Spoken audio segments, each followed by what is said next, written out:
नमस्कार, आप देख रहे हैं 4 PM और मैं हूं आपके साथ निधि तिवारी। जब सत्ता का नशा हद से ज्यादा चढ़ जाता है तो इंसान सिर्फ सत्ता देखता है, जनता नहीं। जब कुर्सी से मोह हो जाए तो फिर नेता अपनी कुर्सी बचाने के लिए कोई भी हद पार कर देता है, फिर चाहे जनता की आवाज को कुचलना पड़े, वोट चोरी करनी पड़े या लोकतंत्र को ही गिरवी रखना पड़े। सत्ता में बने रहने के लिए सब जायज करार दिया जाता है। इस वक्त देश में वोट चोरी का मुद्दा गर्म है। नेता प्रतिपक्ष राहुल गांधी ने हाल ही में सत्ताधारी भाजपा पर चुनाव में धांधली और वोट चोरी के संगीन आरोप लगाए थे। उन्होंने मंच से खुले तौर पर दस्तावेजों और सबूतों के साथ ये कहा था कि भाजपा और चुनाव आयोग के बीच गहरी मिलीभगत है। राहुल गांधी ने पूरे देश के सामने वो सब बताया जो अब तक सिर्फ अफवाहों में सुना जाता था, कि कैसे चुनाव आयोग, जो देश की सबसे निष्पक्ष संस्था मानी जाती है, सत्ताधारी दल के लिए काम करने में लगी हुई। राहुल गांधी के इन आरोपों से भाजपा और चुनाव आयोग दोनों तिलमिला उठे थे। चुनाव आयोग के प्रमुख ज्ञानेश कुमार तो राहुल गांधी को ऐसे चुनौती दे रहे थे जैसे वो खुद सत्ताधारी पार्टी की प्रवक्ता हो। वहीं भाजपा ने इस पूरे मुद्दे को लेकर विदेशी साजिश बता दिया था, जैसे हर आलोचना, हर असहमति अब विदेशी षड्यंत्र की कोठरी में डाल दी जाती है।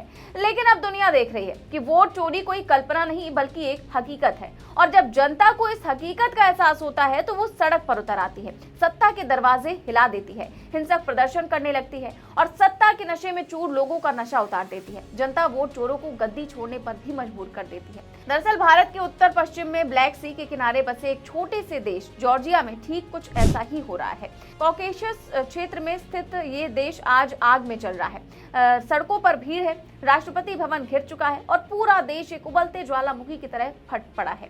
सत्ता के खिलाफ लोगों का गुस्सा आसमान छू रहा है। पुलिस वाटर कैनन चला रही है, पेपर स्प्रे और आंसू गैस छोड़ रही है, लेकिन प्रदर्शनकारी पीछे हटने को तैयार नहीं है। वो नारे लगा रहे हैं, बैरिकेड्स तोड़ रहे हैं और राष्ट्रपति भवन तक पहुंच गए हैं। और बोलियानी पैलेस यानी कि जॉर्जिया का राष्ट्रपति भवन अब प्रदर्शनकारियों के घेरे में है। कुछ लोग अंदर तक पहुंच चुके हैं, कुर्सियों को आग लगा दी गई है, सड़कों पर बैरिकेड चल रहे हैं, पुलिस भी पूरी तरह से ताकत झोंक रही है, लेकिन जनता का गुस्सा काबू में नहीं आ रहा है। कई जगह भगदड़ जैसी स्थिति बन गई है। वहां के प्रधानमंत्री ने इन प्रदर्शनों पर गुस्सा जताते हुए कहा कि प्रदर्शनकारियों के हाथों में यूरोपीय संघ के झंडे थे और वो संवैधानिक व्यवस्था को खत्म करने की कोशिश कर रहे थे। उन्होंने तो यहाँ तक कह दिया कि यूरोपीय संघ के राजनयिक इन प्रदर्शनों को हवा दे रहे हैं, यानी ये सब एक साजिश है। लेकिन सवाल उठता है कि आखिर क्यों जॉर्जिया की जनता आखिर सड़कों पर आने को मजबूर कैसे हो गई?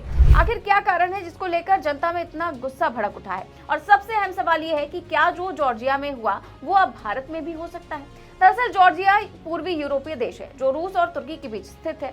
ये पिछले साल के संसदीय चुनावों में सत्तारूढ़ जॉर्जियन ड्रीम पार्टी की जीत के दावे के बाद से संकट में है। दरअसल जॉर्जिया में पिछले साल संसदीय चुनाव हुए थे, उसके बाद से ही आरोप लगने लगे कि बड़े स्तर पर धांधली हुई।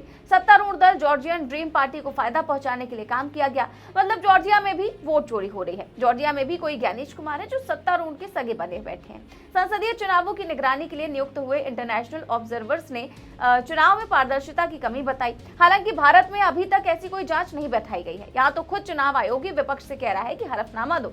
लेकिन फर्क ये है कि जॉर्जिया में जनता चुप नहीं बैठी। जॉर्जिया में ये एक बड़ा विवाद बन गया है। लोगों का गुस्सा हिंसा की शक्ल में बाहर आ गया है। वहां की जनता ने अपनी सरकार को यह एहसास दिला दिया कि वोट चोरी मजाक नहीं, लोकतंत्र की हत्या है।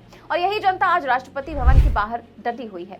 वहां की सरकार की मुश्किलें बढ़ गई हैं, प्रधानमंत्री की कुर्सी डगमगा रही है और पूरा देश राजनीतिक संकट में है। अब देखिए, जॉर्जिया में भी भारत की तरह वोटों में लंबे समय से धांधली की जा रही थी। ये सब पिछले साल से ही पकड़ा था। स्थानीय निकाय चुनावों के वक्त भी विपक्षी पार्टियों ने धांधली के आरोप लगाए थे और कई ने तो चुनाव का बहिष्कार ही कर दिया था।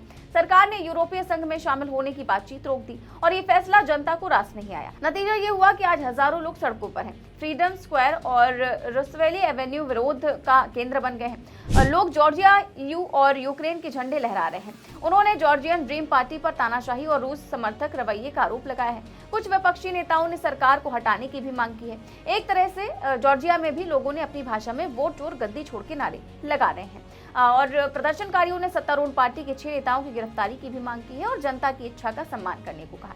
अब आप कहेंगे कि अरे, भारत और जॉर्जिया की तुलना आखिर कैसे की जा सकती है? दोनों देशों में जमीन आसमान का फर्क है। तो आपका तर्क वाजिब है, लेकिन क्या आप ये जानते हैं कि भारत और जॉर्जिया के बीच सदियों से गहरा रिश्ता रहा है? प्राचीन काल में पंचतंत्र की कहानियां जॉर्जियाई लोक कथाओं को प्रभावित कर चुकी हैं। मध्यकाल में जॉर्जियाई यात्री, व्यापारी और मशीनरी भारत आया करते थे। कुछ तो मुगल दरबार में ऊंचे पदों पर पहुंचे और आधुनिक काल में जब जॉर्जिया सोवियत संघ से आजाद हुआ तब भारत सबसे पहले देशों में से था जिसने 26 दिसंबर 1991 को उसे औपचारिक मान्यता दी।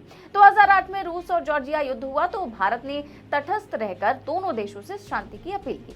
मतलब भारत और जॉर्जिया के बीच हमेशा रिश्ते सौहार्दपूर्ण रहे हैं, व्यापार से लेकर संस्कृति तक और विचारों से लेकर संघर्षों तक। और शायद यही वजह है कि आज जॉर्जिया के हालात देखकर हमें अपना आईना दिखता है। वहां की सरकार भी प्रदर्शनकारियों पर दमन कर रही है, ठीक जैसे इन दिनों यहाँ भी हो रहा है। हमारी सरकार की तरह ही वहां की भी सरकार भीड़ को काबू में करने के लिए भारी पुलिस बल का इस्तेमाल कर रही है।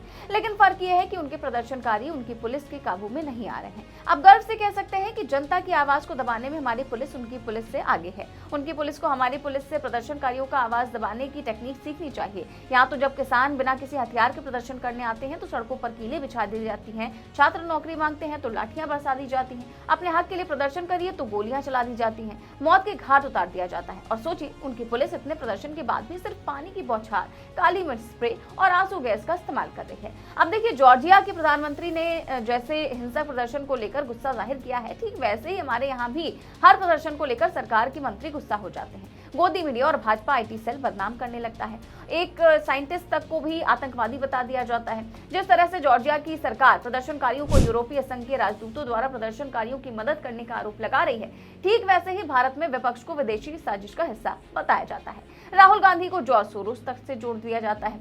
अब देखिए, हमारा मकसद सिर्फ इतना है कि आपको दिखाया जाए कि जॉर्जिया के नागरिकों ने वोट चोरी जैसे मुद्दे को कितनी गंभीरता से लिया है। उन्होंने सरकार के अहंकार को तोड़ने के लिए, अपने हक की रक्षा के लिए, लोकतंत्र की गरिमा बचाने के लिए सड़कों पर उतरने का साहस दिखाया है। कुछ दिन पहले जब राहुल गांधी ने चुनाव आयोग पर सवाल उठाए थे तो सत्ता पक्ष के पास कोई ठोस जवाब नहीं था। भाजपा समर्थक सोशल मीडिया पर शोर मचाते रहे, लेकिन जनता के भीतर कहीं ना कहीं ये बात दिल में शक कर बैठी थी कि वोट चोरी हो सकती है। अब आज जब वो जॉर्जिया को देख रहे हैं तो उनका शक यकीन में बदल रहा है। लोगों को लग रहा है कि अगर जॉर्जिया में वोट चोरी हो सकता है तो भारत में क्यों नहीं।